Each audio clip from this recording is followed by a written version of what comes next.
The Stars of Freedom, a tale of the Declaration of Independence. Once upon a time, in a land of lush green fields and flowing rivers, there lay 13 colonies. These colonies were part of a grand kingdom far across the ocean, ruled by a distant king who lived in a magnificent castle. But the king's rules were often unfair, and the people in the colonies felt they were being treated unjustly. In a quaint town called Philadelphia, there was a grand meeting hall where wise and brave leaders from each of the 13 colonies gathered.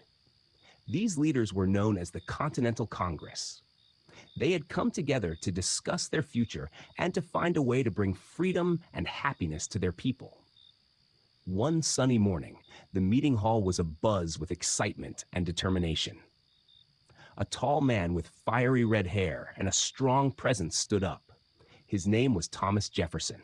With a serious look on his face, he said, "My friends, the time has come for us to declare our independence from the king. We must be free to govern ourselves and to live by our own rules." The room fell silent. Then a wise and kindly man named Benjamin Franklin spoke up, his eyes twinkling behind his spectacles. "Thomas is right," he said.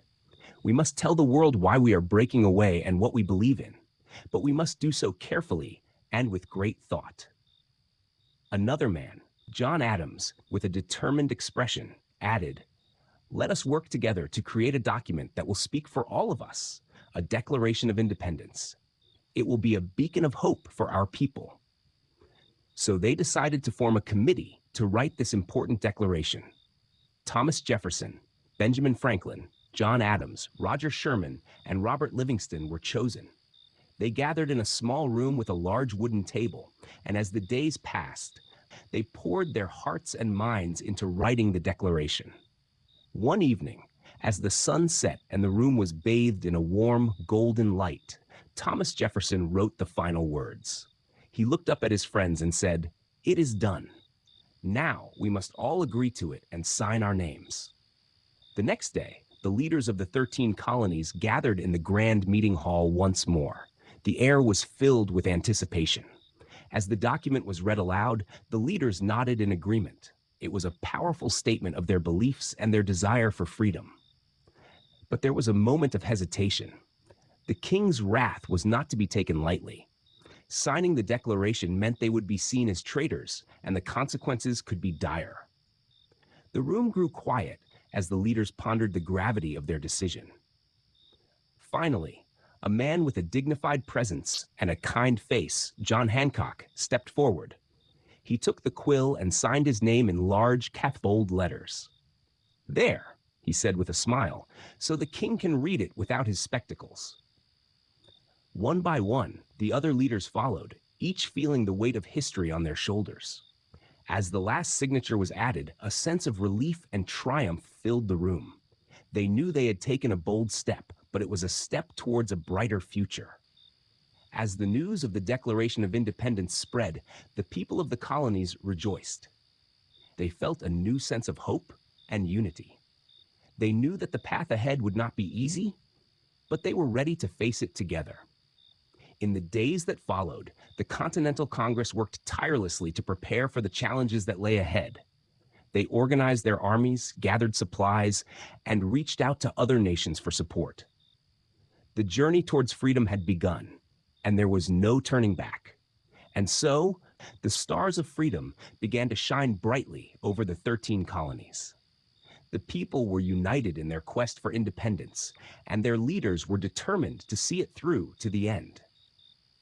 They knew that the Declaration of Independence was not just a piece of paper, but a symbol of their dreams and aspirations. The story of their journey had only just begun, and the pages of history were waiting to be written. The winds of change were blowing, and the brave leaders of the colonies stood ready to face whatever challenges came their way. The leaders of the 13 colonies were resolute. With the Declaration of Independence signed, they knew the real test of their bravery and commitment lay ahead. As the news spread, it reached the ears of the king across the ocean, and he was furious.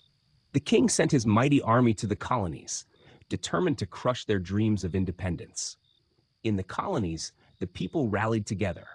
farmers, blacksmiths, shopkeepers, and young boys all joined the fight for freedom. They were led by a courageous general named George Washington, who had a heart as steadfast as the tallest oak tree and a spirit as unyielding as the mountains. One crisp morning, General Washington stood before his troops. "We fight not just for ourselves," he said, "but for our children and our children's children. We fight for a future where we are free to live and to govern ourselves." The soldiers cheered, their hearts filled with determination. The battles that followed were fierce and relentless. The British soldiers were well trained and well equipped, while the colonial army was made up of ordinary people who longed for liberty. Yet, what the colonists lacked in training and weapons, they made up for in spirit and ingenuity. In a small town called Trenton, on a cold winter night, General Washington devised a daring plan. He and his men would cross the icy Delaware River and surprise the British forces. It was a dangerous mission, but Washington's confidence inspired his men. As they crossed the river, the cold wind bit at their faces, and the icy water threatened to freeze their very bones. But they pressed on, driven by their dream of freedom. When they reached the other side, they launched a surprise attack and emerged victorious. It was a turning point in their struggle, a beacon of hope in the darkest of times. Back in Philadelphia, the Continental Congress received the news of Washington's victory with joy. The leaders, including Thomas Jefferson, Benjamin Franklin, and John Adams, knew that the fight was far from over, but this victory bolstered their spirits. Meanwhile, the people of the colonies supported the army in every way they could. They made uniforms, forged weapons, and sent food to the soldiers. Even children played their part, carrying messages and helping in the fields. The entire nation was united in their quest for freedom. Years passed, and the struggle continued. There were victories and losses, moments of despair and glimmers of hope.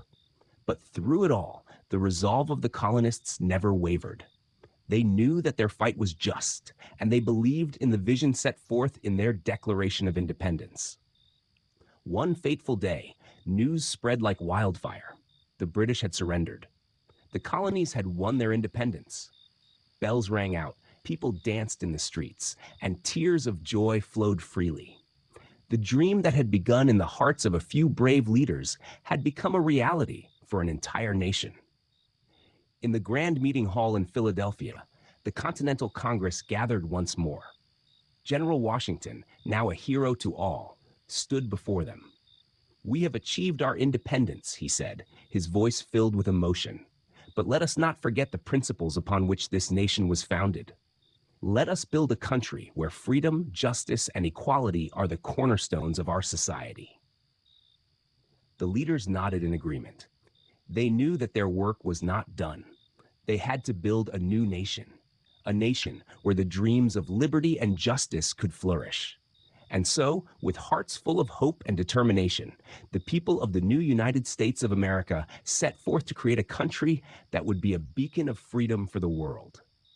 They worked together to write a constitution, a set of laws that would guide their new nation and ensure that the rights and freedoms they had fought so hard for would be protected for generations to come. The stars of freedom shone brightly over the land, guiding the people as they embarked on this new chapter in their history. They knew that the journey would not always be easy, but they were united in their vision of a better future. And with that unity, they built a nation that would stand the test of time, a nation where the spirit of independence and the dream of freedom would live on forever. The end.